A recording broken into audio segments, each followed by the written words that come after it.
Hi hello welcome to Santhosh voice. இன்றைக்கி நான் தோரை பற்றி ஒரு விஷயம் சொல்ல போகிறேன். என்ன அப்படின்னா, இன்ஃபினிட்டி வார் அப்போ தான் பார்த்தீங்கன்னா நம்ம தோர் போய் கிட்டத்தட்ட அவரோட உயிரை பணையை வச்சு ஸ்டாம் பிரேக்கர் அப்படிங்கிற ஒரு வெப்பனை ரெடி பண்ணிட்டு வருவார். ஆனால் அந்த வெப்பனை ரெடி பண்ணுறதுக்கு காமிக்கல் ரெஃபரன்ஸ் படி என்ன சொல்கிறாங்க அப்படின்னா, அது பீட்டா ரெபலோட வெப்பன். தோரை ஸ்டாப் பண்ணுறதுக்காக தான் பீட்டா ரெபல் அந்த வெப்பனோட தோர்கிட்ட சண்டை போட்டு தோரையும் வீழ்த்திடுவார் அப்படின்னு சொல்கிறாங்க. ஆனால் அதே வெப்பன் நம்ம தோருக்கே யமனா இருந்திருக்கு அப்படின்னு சொன்னால் நம்புவீங்களா?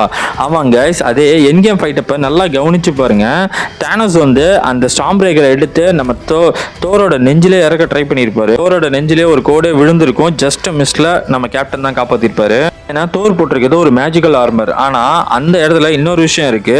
இன்ஃபினிட்டி வார் அப்ப ரெடி பண்ண போகும்போது அவரோட உடம்பே மொத்தமா தீஞ்சு போனாலும் அந்த காஸ்டியூம்க்கு எதுவுமே ஆயிருக்காது. ஏன்னா தோரோட ஆர்மர் மேஜிக்கலால ஆனது. ஸ்டாம் பிரேக்கர் பீட்டா ரெபலுக்கானது. அதான் ரொம்பவே பவர் அதிகம்.